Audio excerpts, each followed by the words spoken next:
Hello, everybody, and welcome into a new edition of the Patriots Beat podcast here on the CLNS Media Podcast Network. And for those watching on YouTube on Patriots Press Pass, I'm Evan Lazar, joined as always by Alex Barth. And Alex, 2 nights in a row on the podcast, a double dip here, short week, quick turnaround. The Patriots heading down to the ATL to play the Atlanta Falcons on Thursday Night Football.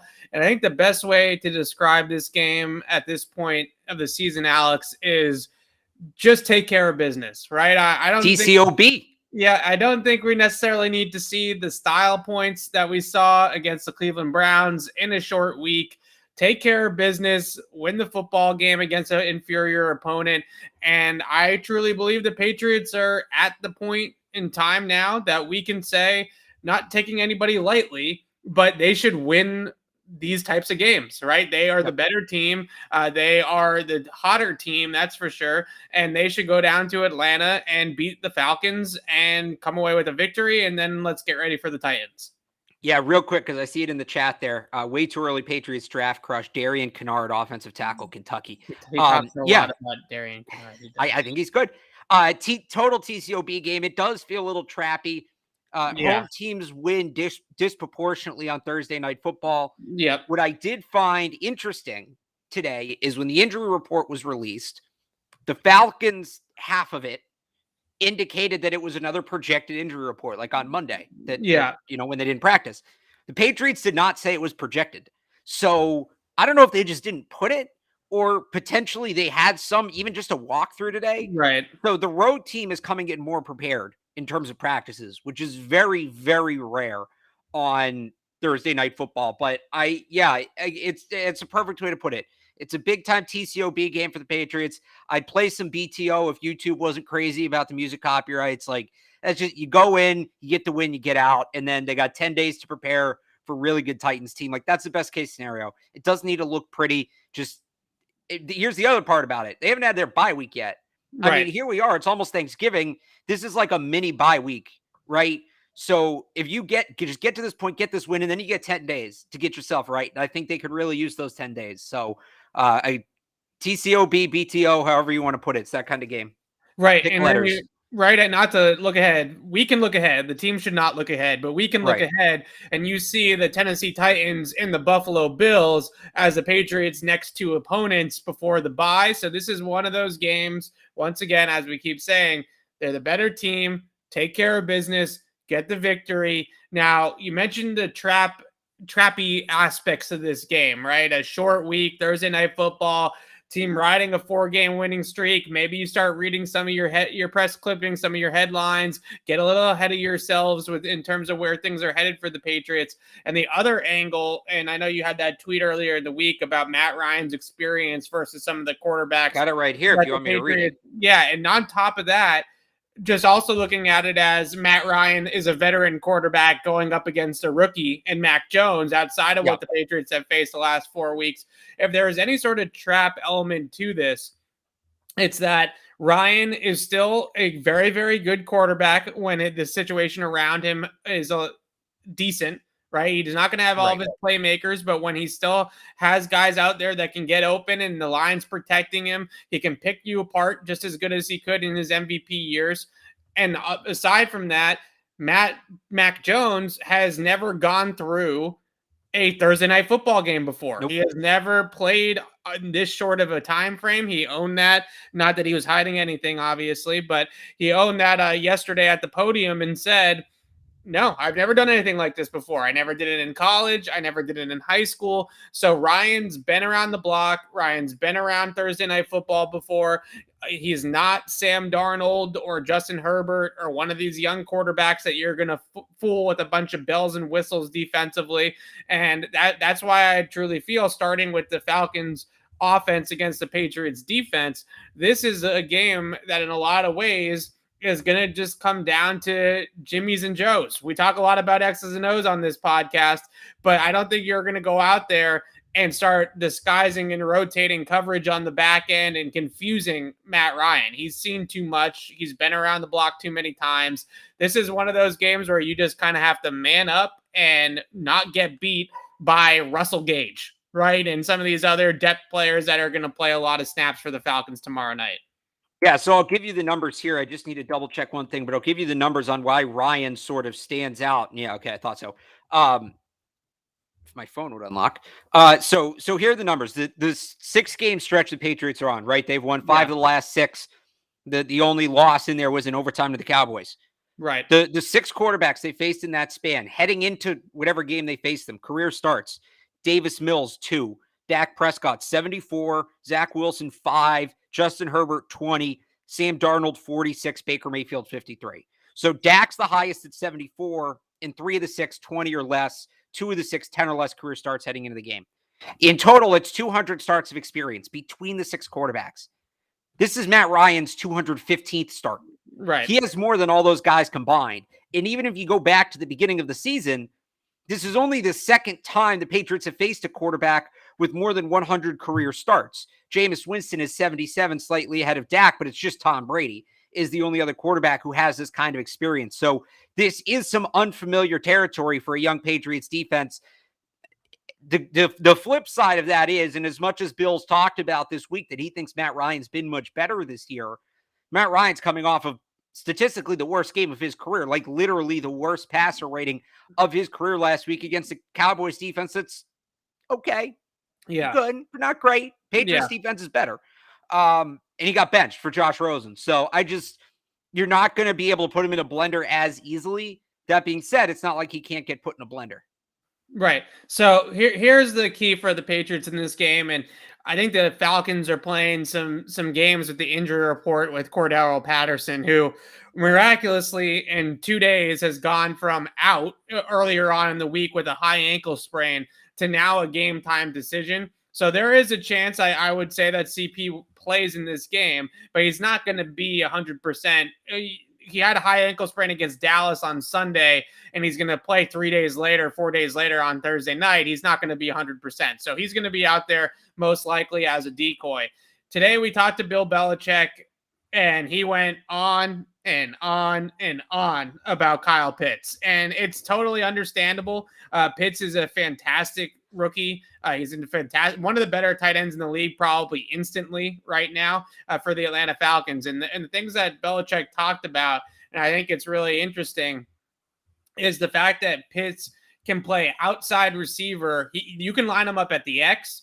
You can put him in the slot, or you can put him with his hand in the dirt as an inline tight end, and he can handle all of those responsibilities, right? And that is really rare. And I'm not just talking about receiving responsibilities. He can also block. So you have a guy that can really do absolutely everything.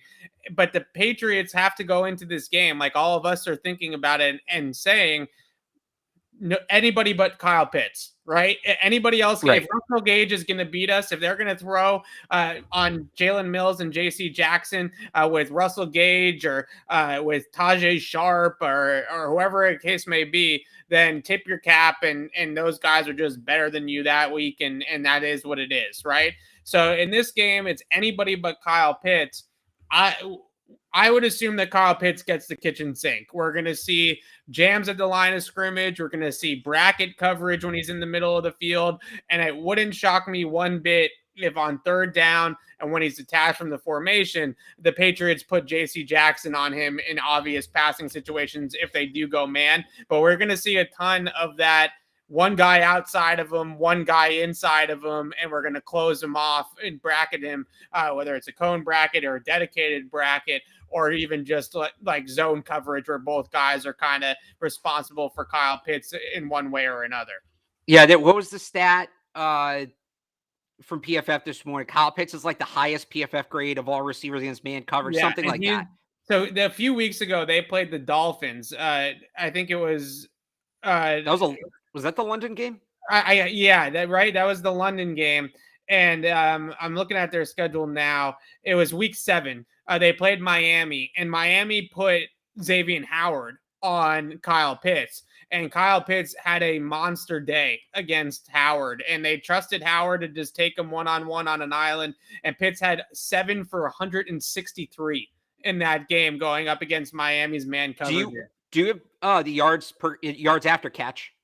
from I that game don't. right I'm there? just looking at their general box score. So, because just my thing about putting JC Jackson on him is if I'm the Falcons and I see that, what I'm going to do is just start running Pitts underneath on crossers and slants and make JC Right. Jackson tackle him in the open field. And JC Jackson's a good player, but asking any defensive back, any cornerback to tackle Kyle Pitts one-on-one in the open field is a monster ask. So that's why that worries me, is if they start getting him the ball, again, slants, screens, just that kind of thing, setting up yards after the catch opportunities, and you just have JC Jackson out there, even if you have the safety help over the top, that safety still got to come down from the back end of the defense. That's going to take him a bit. I don't love that, how that works out schematically. Maybe later in the game, if they have to throw down the field, you go to it. I really wouldn't go to that, any time besides 3rd and long early in the game. If he's at X, I don't know who else you're going to put on him. Like, you're not going to put Kyle Duggar or Adrian Phillips out there with him at the X. Why not like, both? So you're gonna like literally dedicate a double team to him with both guys. Yeah. I mean, that's what they used to do to Tony Gonzalez. There's the famous picture of Calvin Johnson in the red zone with 2 Saints defenders on him. I think it's a little different if you're in the red zone, right? If you're down in a condensed area, if you're on the 25, you're not going to put 2 guys out there on him. You might. I don't know. I don't know if you can do that. But if they put him at X, I just don't see Kyle Duggar, who's probably going to be the guy, because that's just the way the Patriots have done it, right? Is Duggar usually gets the man coverage matchup with the tight end. Sometimes it's Phillips, but they like to allow Jawan Williams.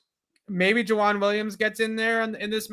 I don't know. It's a really tough call, but I think the reason why when he's attached, I think of JC is because putting JC over Russell Gage or Tajay Sharp is basically a waste of JC, right? I mean, what's he going to do out? Who cares about those guys, right? This is a Kyle Pitts game. If you're the Patriots defense, I would much rather live and die with my best cover guy against their best when he's detached. Now, when he's in line or he's over the slot, my guess is that they will have bracket calls on him, right? And whether it's bracketing him out of 2 high shells, like cover 7 brackets, or just bracketing him out of like a man or a cover 3 look where they just have one guy inside of him, maybe at the sticks or a robber type of coverage, and they're able to close him off that way and give him leverage and give him help. They're going to throw everything everything and more. And then I also think you're going to see, if he's in line with his hand in the dirt, they're 100% going to put Dante Hightower or Matt Judon or somebody over him. And the second he releases off the line of scrimmage, boom, right in his face with the jam. So that's coming as well. So there's a whole combination of things that I'm sure that they'll throw at Kyle Pitts.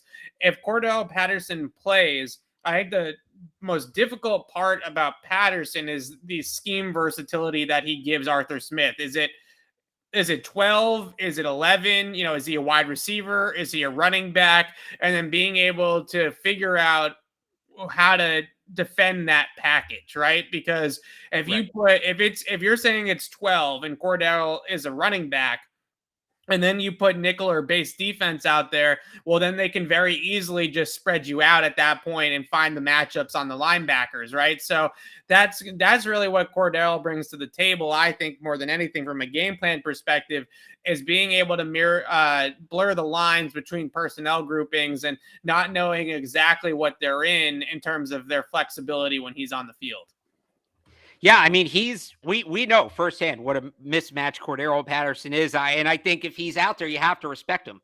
Yeah. I could see Atlanta putting him out there as a decoy, but you can't know that, right? You have to respect him. And he's another, this is what Bill raved about today. And maybe this is where we get into one of these more philosophical talking points here, Evan. Part of his 6-minute 1,000-word answer on Kyle Pitts was these guys that can line up and play different positions, what a stress they are to the defense to match up with. And I mean, do we need it? The Falcons are a perfect example because they have a ton of them, but the Patriots have had them.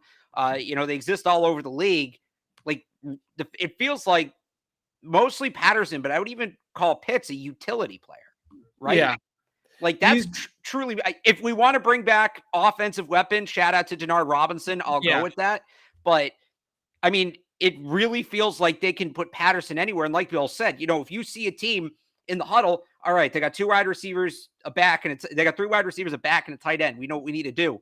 Well, when Cordero Patterson is in the huddle, it's so tough to kind of know what kind of defensive personnel you're going to use, because he can be a running back, he can be a slot receiver, he can be on the outside. Like if he's in there with the fullback, normally running back, fullback, all right, we're going to take our slot corner off the field, we're going to put an extra linebacker, they're going big.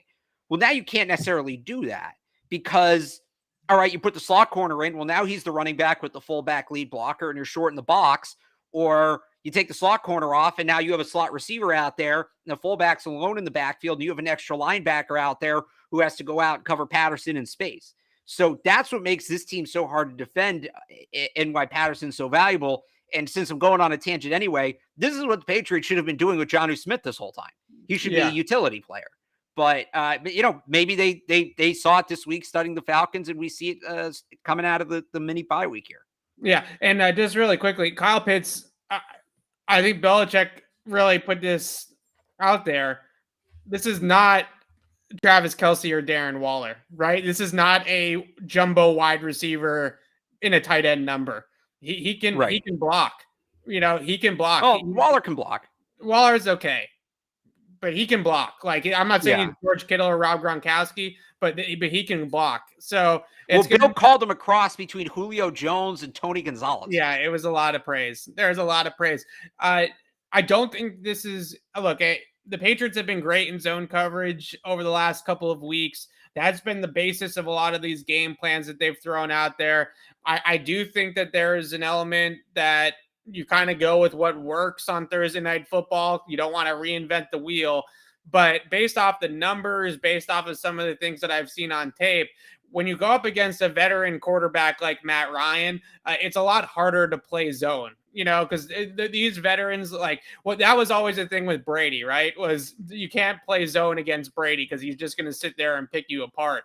Ryan doesn't have the weapons necessarily that scare you, but I really do feel like this is have some sort of game plan wrinkle, whether it's jams, whether it's doubles, whether it's brackets, whatever you want to do against Kyle Pitts to take him out of the game. But I don't think that you can sit back in zone coverage. Ryan's numbers in zone are very, very good.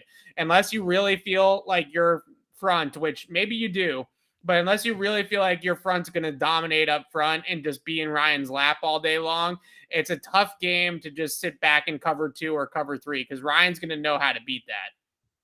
Yeah.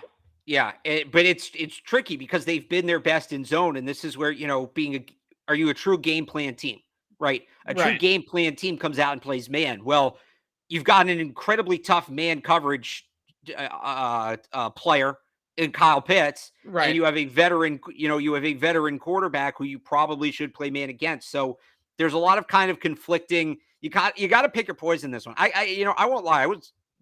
I'm not like checking on the Falcons numbers every single week. Like when I looked this week, they're towards the bottom of the league in just about every offensive category. Oh yeah, they're not a good offense. No, I don't get it. Like maybe their offensive line's really bad, and that's kind of what I've surmised this week. Yeah, so their offensive line is, but it should be. built. It's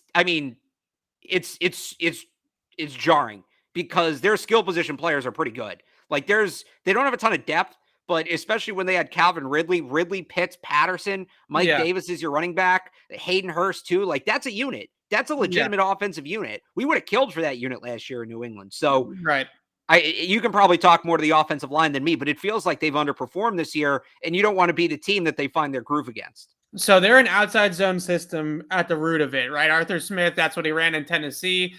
They have a very athletic offensive line. And this was something that Devon Godshaw said yesterday when we were talking to the players, was that what pops off the tape about their O-line is that they got a lot of speed. It's really led by a guy in Chris Lindstrom, their right guard, who they drafted in the first round a few years ago. Uber athlete, tested in the 99th percentile at the combine. Their center, Matt Hennessy, was a 90th percentile guy. Caleb McGarry, their right tackle, is another 99 percentile. So you have these outside zone schemes that want to flow side to side and then get up to the second level with their guards and be able to push the line backwards and create cutback lanes and pin guys down. So if you're the Patriots, the number one thing about this offensive line in that run game, because that sequencing can start, right? You have a good play action quarterback in Matt Ryan. You have the bootleg action stuff. And then you also have, obviously, an outside zone running scheme. You can't get flowing with it, right? If you're the Patriots, you don't want Dante Hightower and Bentley and Van Noy and Godshaw and Guy to be trying to win foot races with these athletic guys, right? The Pats are going to try to out-muscle and out-physical every team, but in this week in particular, this is a week where you just want to come downhill and get off the ball and blow these guys up into the backfield, because the Patriots are stronger, they're stouter, they're bigger than this line, but the line's very, very athletic. So I think there's going to be a lot of power rushing moves, a lot of bull rushing type of moves from the pass rush, and a lot of early hands and early penetration and just aggressive play against the run. They should be able to own the Falcons offensive line, right? They should be able to win this matchup.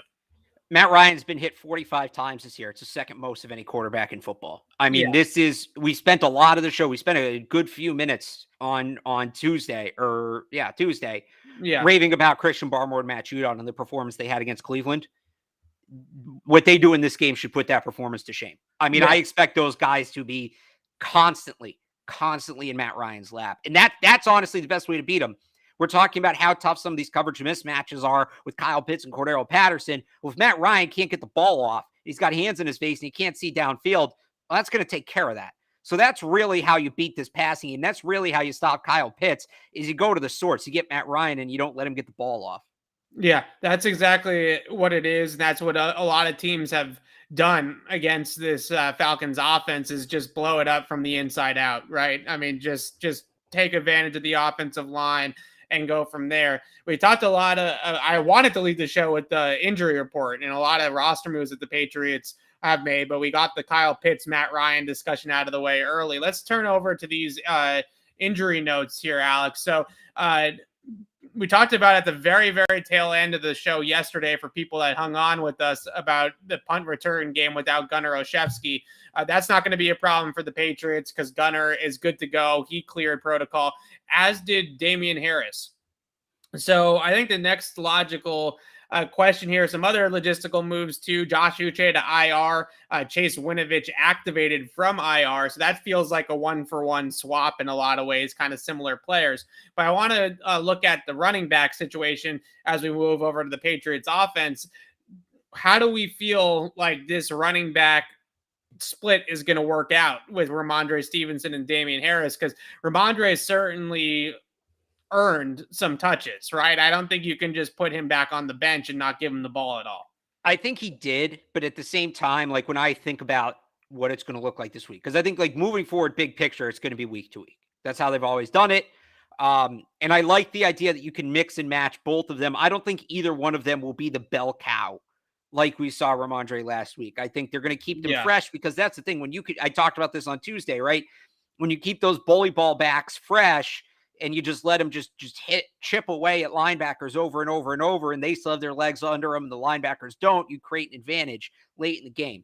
So I don't think either one of them becomes the bell cow. That being said, I look at what it might be this week, and here you have Ramondre Stevenson, a rookie, touched the ball, what was it, 23 times, I think, last week, really took a beating. Now you've got a short week. Damian Harris is rested. He hasn't played in 2 weeks. Right. I think this is going to be a big Damian Harris game, just to kind of balance that out, just to balance out the heavy workload Ramondre had. That doesn't mean Ramondre won't play. I think he'll still play. I think he'll still get his, but I think assuming it'll be a run heavy game, you're probably looking at like 20 carries. I'd go like 20 carries Harris, 10 to 12 for Stevenson, somewhere in that range. I think they just kind of lighten Stevenson's load this week because it is a short week and because he got the crap beat out of him last week. And that's smart. It's going to piss people off because Ramondre looked good last week and people are excited about that. And you have every right to be excited. Like, absolutely. But I would also say that Damian Harris is good too. Let's not forget that. Damian Harris is a really good back. And it's all about keeping these guys fresh and healthy, and a slightly less workload in this one game for Ramondre Stevenson might be ultimately long-term the best play, especially because the Falcons' run defense blows. Brandon Bolden should be able to go for 100 yards in this game. J.J. Taylor should be able to go for 100 yards in this game. Shouldn't really matter who has the ball. But I think that they might just lighten the workload on Stevenson a little bit to keep him healthy. Yeah, so I think that it's a pretty big mismatch for the Patriots defensive front against the Falcons offensive line, but at least the Falcons offensive line has some individual players that are pretty talented, right? Like Chris Lindstrom's a talented guy. Hennessy, their center, is a talented dude. They have some guys on their line that at least you can sit there and say, okay, like, those guys are talented. Jake Matthews at left tackle. But other than Grady Jarrett on that defensive line, it is, I mean, I could read you off some of the names of the starters, and I bet you a lot of people here listening wouldn't even know who these guys are, right? Right. Tyler Davison, Jonathan Bullard is a name. Marlon Davidson, we might have talked about him in the draft a little bit. Dante Fowler's back, but he's he's a pass rusher, right? He's right. Not a guy that's going to really stop the run. Deion Jones is probably their best player on defense outside of Jarrett, but he's a 235, 240 pound linebacker. He's not Dante Hightower. So looking at this game, looking at the way that the Patriots offensive line played on Sunday, and then also just thinking short week, Damian Harris is fresh because he didn't play on Sunday. This feels like they could potentially run the football 35, 40 times in this game, and they should be able to run it at will against Atlanta. And as we kind of move over to Mac and his outlook for this game tomorrow night, the one thing that you can say about this Falcons defense that does not have a ton of talent on it, it's a very limited defense talent-wise. Dean Pease knows how to scheme it up, right? Dean Pease is a veteran defense coordinator, been around the block a million times, former Patriots DC. He understands how to rotate. He understands how to disguise. He understands how to scheme it up and muddy it up for these younger quarterbacks. So you definitely don't want to get into a situation where it becomes Mac's mental football IQ versus Dean Pease's schematic ability and kind of get into that sort of game. I would think the Patriots would want to be able to run the ball down their throats and then work in the passing game from there. Yeah, I think if you can stay running the ball, I mean, you just want to beat up on what their weakness is. Right. If you can stay running the ball, run the ball. It's kind of like the Panthers game. There's no shame in only throwing the ball 15 times this week. If you only throw the ball 15 times, you're probably walking out with a win. So, right. As frustrating as it's been, I know some people hearing that. No, they just started throwing. Mac looks good. Right. No. This is a week you run the ball. You tote the rock, ground and pound, bully ball, physical, like all of that. This is that game. Beat the crap out of them up front. Run the ball, 4 yards a carry. TCOB. Again, it all comes back to that. Just take care of business. Yeah, it really, outside of Jarrett's the one game wrecker on that defensive line. That he can still really play. I'm sure Patriots fans remember him from Super Bowl 51. He might have won Super Bowl MVP if that score had held for Atlanta. He was that dominant in that game, especially in the first half. So he's a guy that can still get off the ball, that can still very explosive player, that can penetrate the line and blow up your running game pretty quickly. But if you block him, you take him out, you have some sort of plan for him. He's a 3 technique. He's going to line up in the B gap most of the time. So you have something ready for him. I assume that they're going to have him on the left side most of the time so that they can keep him away from Shaq Mason and Trent Brown in the double teams and let him just get off the ball and try to get into the backfield. But other than Jarrett, it just is a really lackluster defensive line talent-wise, and the Patriots should be able to have their way in the running game. But I do want to talk about Mac. And actually, wait, before we talk about Mac, offensive line, are we assuming that they're going to roll out a similar offensive line kind of rotation or whatever you want to call it as last week? Josh McDaniels said today that he felt like it was the best thing to do. And this is kind of what we talked about yesterday. Instead of shaking up the entire line, if Trent Brown can't go the distance, it's just one in and one out, right? With Trent Brown and Mike Onwenu at right tackle. So that's why Ted Karras stays in the starting lineup. All 6 guys, McDaniel said, are going to play. All 6 guys, they like all 6 guys. They're going to find a way to get Onwenu on the field. But just in case Trent Brown is not able to go the distance or re-aggravates the calf or whatever, they want Mike Onwenu to be the top backup tackle instead of shuffling everything around on the offensive line. Yeah, right. I think that's like exactly what we said. I Yeah, think it's going to be something similar just because it's the short week. You don't have a ton of time to play with things. So I right. think we'll see that same starting five. I think you'll still see Onwenu cycle in. And I mean, it goes back to what we just talked about with the running game. I think we see more of that six offensive line, that tackle eligible, just to move the ball on the ground. So they got 10 days off after this game. I think it's you go with what worked against the Browns, bread and butter game, right?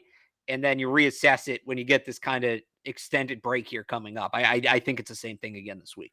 Yeah, it's tough because we talked about it yesterday. Ted Karras has really developed into sort of a glue guy for this offensive line and for this team. Matt Judon, unprovoked yesterday, gave him a shout out at his press conference saying that Karras is a guy that sets the physical tone to practice and really brings it in that respect.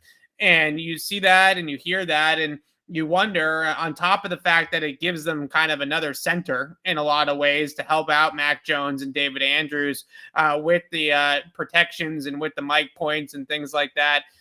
He's someone that maybe is a glue guy for this offensive line and is the kind of a continuity type of guy and a high IQ player that can sort of hold the whole thing together.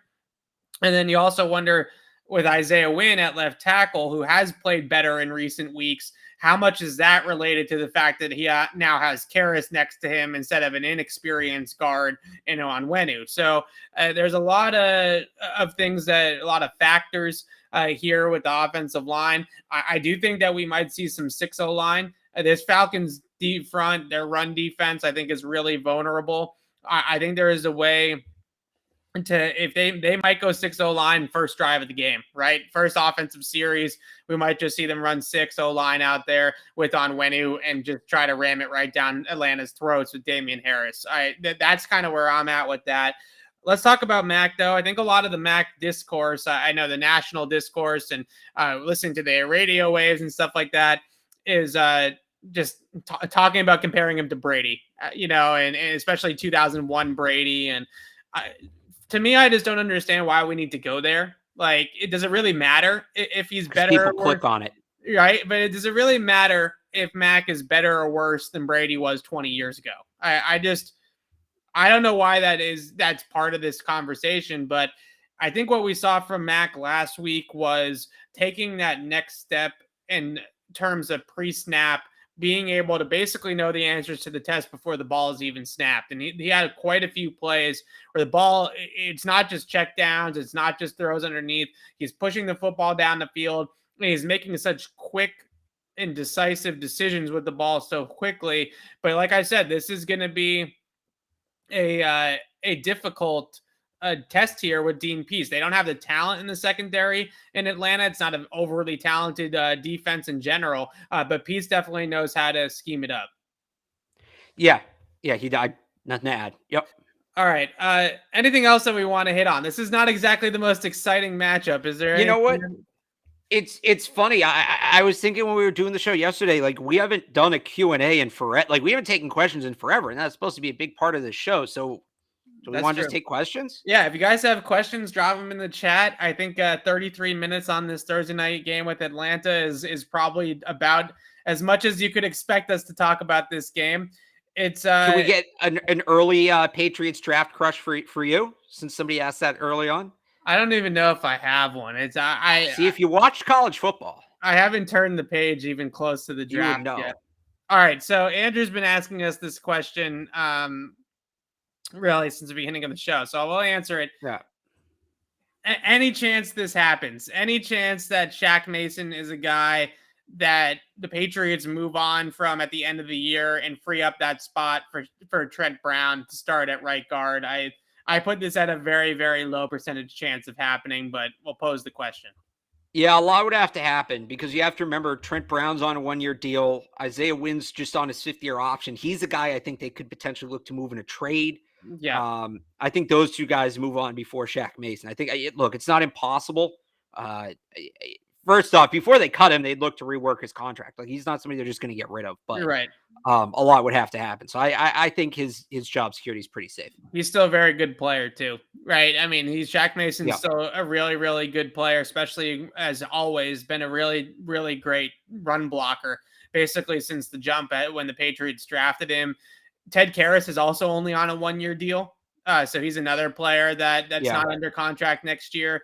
Obviously, I'm sure you could get Karras back on pretty short money and be able to fill that in, but I don't think they have the guard depth right now to just ship out Shaq Mason. I'd much rather try Onwenu and continue to work with him at left guard than to make a drastic move like that.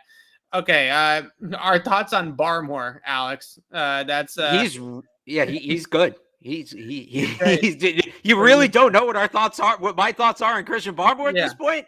Yeah. I think I've said this, and I love Mac Jones. I really do. Christian Barmore might be their best rookie from Alabama right now. He really might be. He is just unbelievable the way he gets a push and explodes out, and I keep saying once per drive, he ruins a play by collapsing the pocket from the apex. Yeah. You don't see that. You just don't see that in the NFL. He's a special player. He's a really, really special player. It was a great pick. Yeah, as I said yesterday, consistency, right? The ability to not just do it in flashes or not just do it one play here, one play there, 1 week here, 1 week there. We are now going on 3-4 games in a row of Christian Barmore consistently doing his job at a high level. And that's the difference between rookies like a Winovich or rookies like a Nuche and rookies like a Barmore who are actually rounding out into being this a really all-around good player for the Patriots. Jonnu Smith question here. We didn't spell Jonnu correct there, so we'll fix that. But Jonnu Smith, is it a coincidence that they put up 40 plus both times that Jonnu Smith? Well, he played in the first half against the Jets, so that's not totally accurate. He had like 6. What do you have? 6 catches on the first drive? So I don't want to talk about the coincidence and if he's like holding the offense back or anything like that. But the one element of this offense, and I think Nelson Aguilar in a lot of ways is doing the job they're paying him to do. Maybe they're paying him a little bit too much to do it, but I think that he's giving them the speed on the outside that they were looking for. But still, the next this offense is hitting at all cylinders for the most part, but maybe the next level could be getting Jonnu Smith a little bit more involved like we saw him in the first half against the Jets.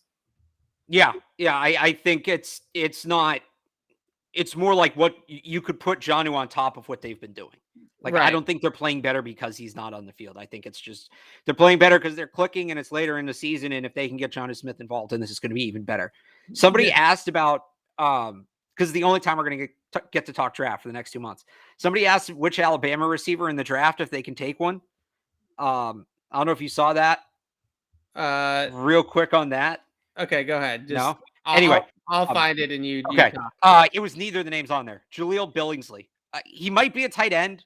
Not really sure, but he's like, he's like a slot receiver, but he's 6'4", 220.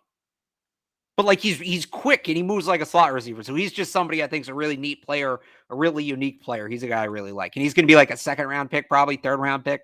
So that's my guy from Alabama, Jaleel Billingsley. If they go offense, they go defense. Henry To'o, the middle linebacker, transfer from Tennessee. That's a great name. You got to Evan. I'm serious now. Get ready. I'm serious when I tell you that I hate to. I know it kills you. Just listen. I am not going to. I'm not going to look at a single NFL draft until January. I'm telling you right now. I'm trying to save you time here. Henry To'o was a highly touted high school prospect. Saban recruited him heavily. He ends up going to Tennessee. Plays there 2 years. Transfers back to Alabama. Supposedly the hardest Saban's ever worked for a transfer recruit. Comes in year 1, learns the Alabama defense in time to be the communicator on the field. Like, he's got the green dot as a transfer, is a leader on the team, great run-stopping linebacker, incredibly high football IQ, instinctual. Bill's going to be all over this kid. All over this kid. He should be one of the first players you watch because we need to talk a lot about him. I'm just telling you. Let's talk about Josh Uche. Let's get back to the players actually on the team. All right, let's talk about Josh Uche and this is disappointing. Like, there's no other way to put it. He had a fantastic summer, right? One of the best players on the field in training camp for the Patriots all summer long. He had a great start to the year. First couple of games, he was doing exactly and carrying it over exactly the way we thought he would from camp into the regular season. And then all of a sudden, the back injury started it, right? Now an ankle injury lands him on injured reserve. And I hate to say it, but this is exactly what you heard when you talked to people at Michigan about Josh Uche. He would have these great fall camps. He would have great starts to the season at Michigan, and then some injury or usually an injury would happen. And all of a sudden, there goes Josh Uche, right? He would disappear for the rest of the year. This has just kind of been the book on Uche, even going back to his college days. And it's really disappointing and frustrating because you see the flashes and it's incredible to watch him play sometimes, but he just can't seem to stay healthy and can't seem to put it all together consistently. I think it's just unfortunate too, for him, there's so much depth in front of him. I Right. think the plan was to kind of rotate him in with some of these other guys, but I mean, are you taking Matthew Judon off the field right now? Kyle Van Noy didn't have the best September, but he's come on. He's played really well here these last 3 or 4 weeks. Where are you playing him?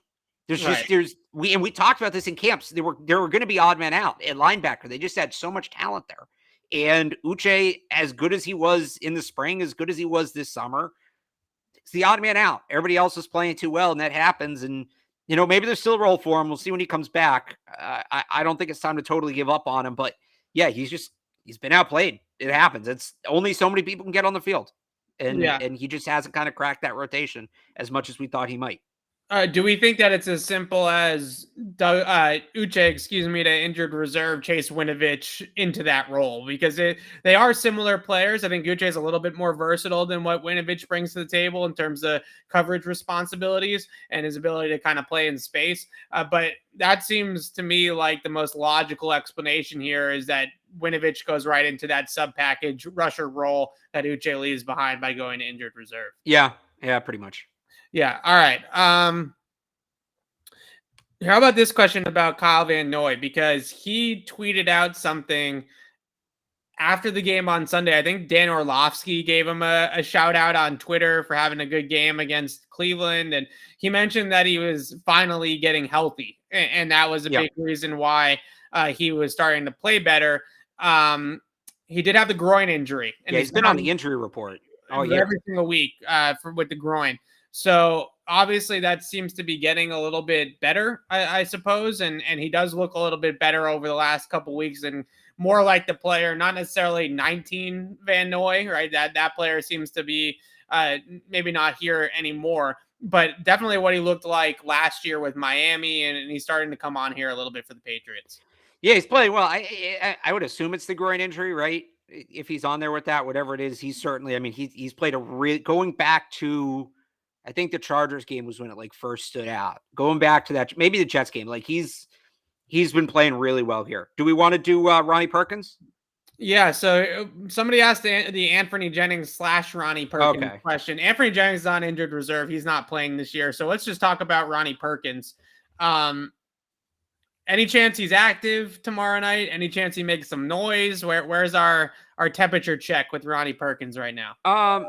Maybe he'll be active tomorrow. I don't know. I thought this is probably more likely before Winovich got activated. I'm not worried about Ronnie Perkins. I see people kind of second guessing them. Oh, I thought it was a good pick. I thought he was a good player. We don't know that it was a bad. Guys take time. It's redshirt year. Maybe they're doing with him what they do with the running backs. We said that after the draft. He was the guy at Oklahoma that played with his hand in the dirt, right? He was somebody that was a true hand in the dirt, 3-point stance defensive end, sometimes even 4-point down in that frog stance as well. So he was never somebody that stood up and played on his feet. So this is a completely different role that he's learning here in the NFL. You don't need to push him on the field because you have Judon and you have Van Noy and you have Uche and Winovich and you have great depth at that position. So you have the time to kind of hang back. And I think you've brought it up in the past, Alex, that people were all over them for Damian Harris, remember? Because he didn't play as a rookie.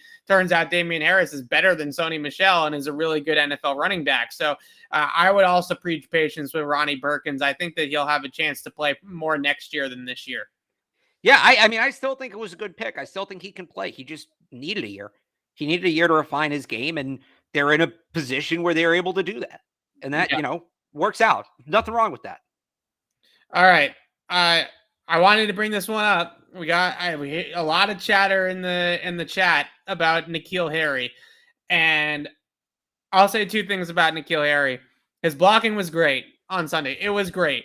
But can we please stop with all the hyperbolic tweets and things about how fantastic of a blocker N'Keal Harry is? I mean, he's a good blocker. He knocked over Myles Garrett. He knocked over Myles Garrett on how many wide receivers in the league? He knocked over Myles Garrett on a chip when Myles Garrett wasn't expecting him to hit him.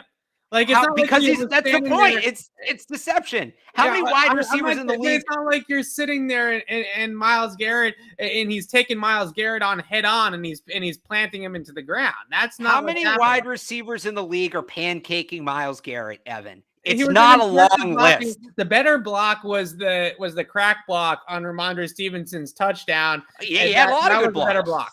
All right, there's something to be said for it. There's something to be said for it. It was a great blocking performance. You didn't draft the guy in the first round for great blocking performances, okay? And I'm not going to sit here and heap look at the blocking clips from N'Keal Harry and look at him do this and look at him do that and look at how he decks Myles Garrett here and he cracks the edge here.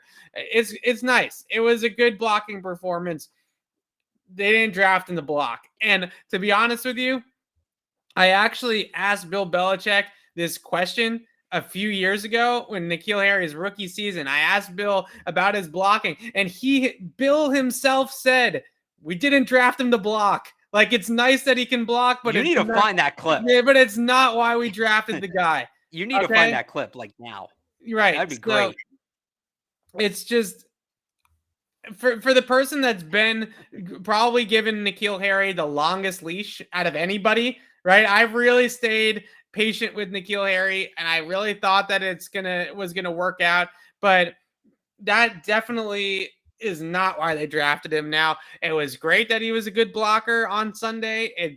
Could it earn him a bigger role? That's the question, right? Didn't really sound like it with Josh McDaniels this morning. It kind of sounded like McDaniels was like, his role is what it is, right? Right. So it's funny. I actually think N'Keal's played well this year when they've given him the opportunities, right? He made the nice catch against the Jets. Like he made a nice catch against the Browns up the sideline. Yeah. When they've put him in position to make those contested catches, he's made them. And that's what they should have been doing this whole freaking time. Yeah. I would like to see them throw more of those balls, put him out there in more of those situations. How's he getting open? He's playing like 40% of the time. And is there reasons he's not getting thrown to as much? I don't know. But it does seem like even when they throw him the ball, he's been okay. They just haven't thrown him the ball a ton. Yeah. And it goes back to, again, the story of N'Keal Harry, whether he leaves this offseason with whatever it is, the story of N'Keal Harry is not that he was a bad player. It's that he was had a specific skill set. Yeah, he's a bad fit. He had a specific skill set that the Patriots couldn't maximize, and he couldn't add to his toolbox. That's the story of N'Keal Harry. Like I've said this before. Whenever he leaves, like if he leaves and if he gets traded this offseason or next offseason, whatever, he goes somewhere, it's not going to be like an all-pro, but he'll be a decent third receiver somewhere. He'll be like a 40-catch, 600-yard guy, red zone threat, right?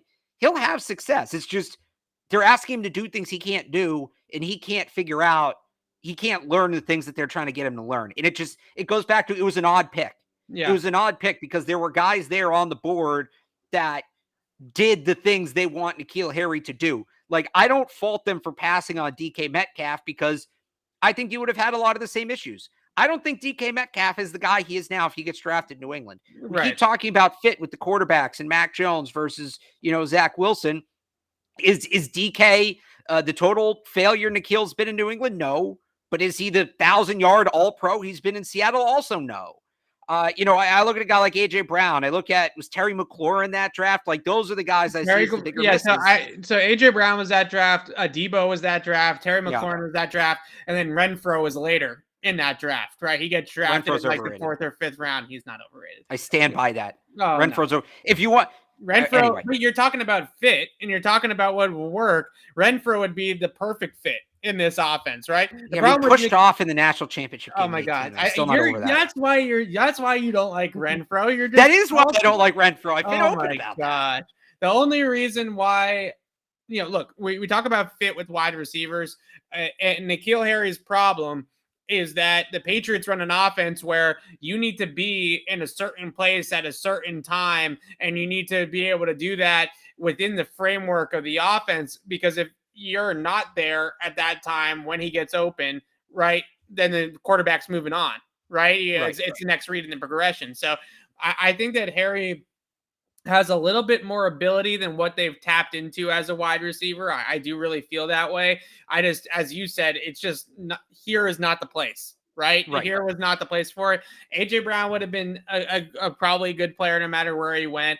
I don't know, but he also struck me as a type of player that is more winning down the field on his own. You know what I mean? Like I think the guys like McLaurin, the guys like Renfro, those are the types of guys that have succeeded here in the past. If they truly wanted like a ball carrying type of player, then the fact that they drafted N'Keal over Deebo Samuel is also, another thing that we can talk about another day. But go ahead. No, just one other point somebody made in the comments. I thought the coaches were experts at using the players' strengths. That's why it's so weird, because they're normally so good at this. And for whatever reason with N'Keal Harry, just escaped them. Like, it's odd. I don't think it's exactly the same, but the way things have trended with Johnny Smith also, we brought up this point a few weeks ago about how these big athletic raw type of players in Josh McDaniels' system is not necessarily a great fit.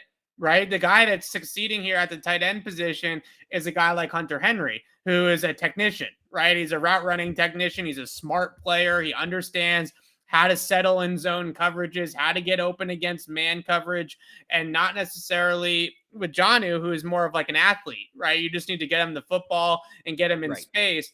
Harry seems like a similar type of guy in that respect, and maybe more of a contested catch guy down the field than Jonnu is. But Jonnu is an athlete. He just needs to go out there and out athlete everybody. Same with N'Keal to a degree, right? He just needs to be somebody that they use as an athlete, and they haven't been able to. But I just thought that, look, I don't mean to pick on N'Keal Harry, but I just thought the conversation on Twitter about, oh my gosh, look at this block by N'Keal, it was too much. It was too much for me. Because you hate fun. Let's keep it in perspective. Kendrick Bourne's been great for the Patriots, a nice surprise maybe in some respects. But talking about this wide receiver, why guys fit, why guys don't fit. Bourne's a great example of that too, right? I mean, he's somebody that can get open, that can create separation at the top of his routes, that understands route running, understands the techniques, and that's why he's succeeding here. He's the good hands catcher too. Good hands catcher, exact type of guy. That succeeds here is a guy built like Kendrick Bourne. Yeah, I mean, I think he's been their best wide receiver this year. I think he leads them actually now in receiving yards. He's you hit on all of it. He's the exact kind of guy that's had success here. Matt Dolph said something on our podcast yesterday that kind of bummed me out a little bit. He would have been fun to watch with Brady.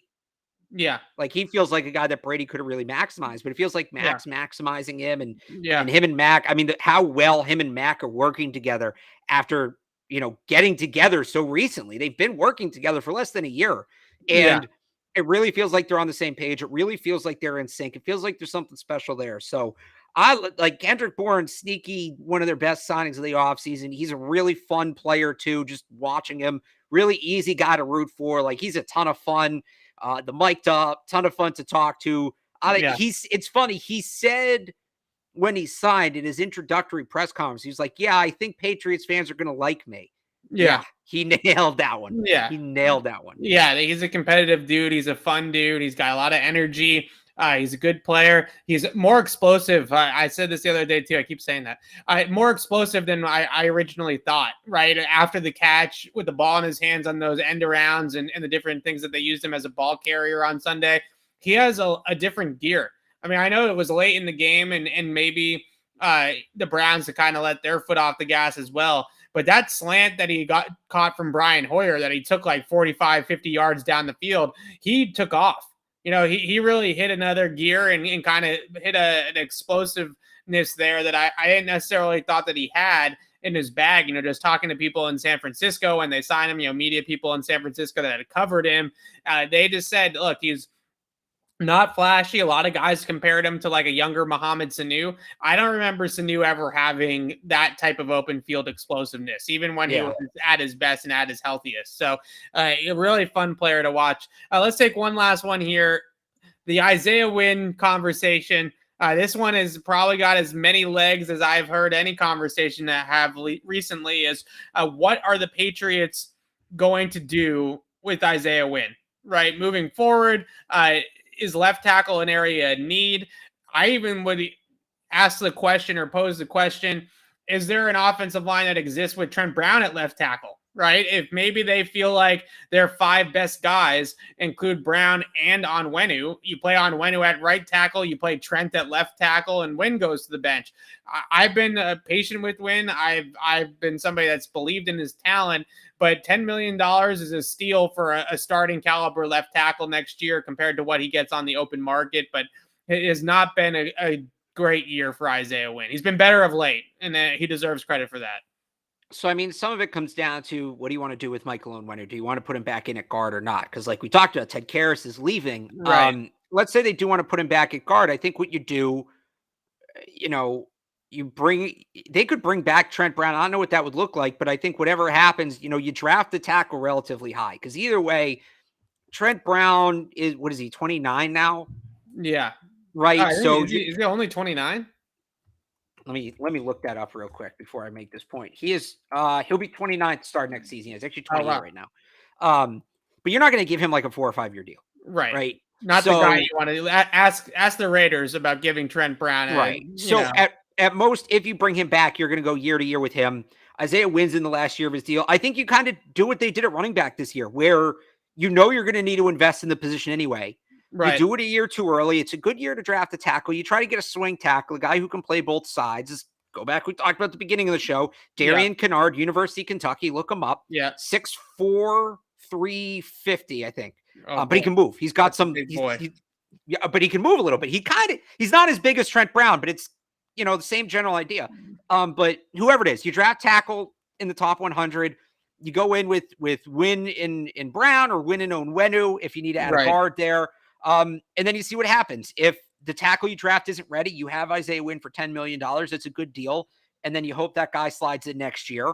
Or if not, if that guy shows he can play, Isaiah Wynn's a valuable trade piece because like you said, a team is going to jump at the chance to pay their left tackle $10 million. If a team has a tackle get hurt in camp, or they just don't think they're where they need to be on the offensive line, you can probably get something of value for Isaiah Wynn, and then you either have Onwenu or Brown on one side, and you have this rookie on the other. So there's a couple different ways it can go, but I think you draft a tackle this year high, and you at least push Wynn, and you make him win his job in camp next year. Yeah, I think that's spot on. And the Sony Michel comparison is ironic because they're same draft, same college, right? But it definitely feels right that they could go into next training camp, and if a rookie like Ramondre Stevenson did, you trade Wynn at that point. I definitely think when you look at Mac Jones, you look at the type of quarterback that he is, this is a team that's going to be built around a pocket passer and built around somebody that's going to be standing in the pocket a lot when he's looking to throw the football. There's nothing better. I know everybody's going to be obsessed with the weapons, and everybody's going to want a wide receiver one in the offseason and sign this guy, sign that guy, or draft this guy high. There is nothing that's going to benefit Mac Jones more than if they keep the offensive line as a strength of the team. Right. And so drafting a left tackle or just drafting a tackle at the top of the draft, whether you put him on the left side or you put him on the right side long term, it really doesn't make a difference anymore. You have to go ahead and get your franchise. I would hope it'd be left, but it doesn't really matter. You have to go and get your left tackle of the next decade, right? Isaiah Wynn is not your left tackle of the next decade. He's just not. He's not the guy that you're going to put in trust. He's not Matt Light. Right. He's not. Exactly. He's not Matt Light. The Patriots need Matt Light for their Mac Jones, right? They need to protect Mac like they used to protect Brady.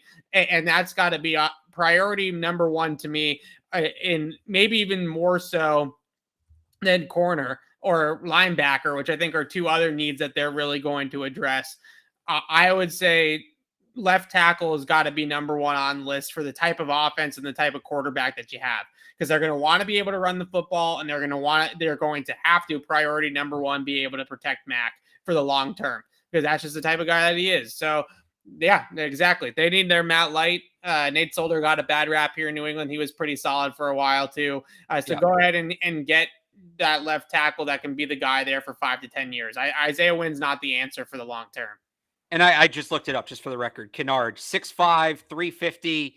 Looks like he's got long arms based on the picture. He just won SEC Offensive Lineman of the Week. So I'm giving you some homework, Kevin. Just watch a couple plays. You're on the plane tomorrow. Just download the video. Watch it on the plane. This is a good week to do it because I'm already a little bit ahead on the Titans, right? It's gonna be a longer week. So there you go. So Darian and everybody in the chat can do it too. And when we're back on Friday, let us know what you think. Darian Kennard, offensive tackle, Kentucky. Henry To'o. It's T-O''O space T-O''O. I hope they draft him just for that name. Henry To'o, Alabama. Darian Kennard, Henry To'o. A little bit of homework because I'm really curious to hear what you think.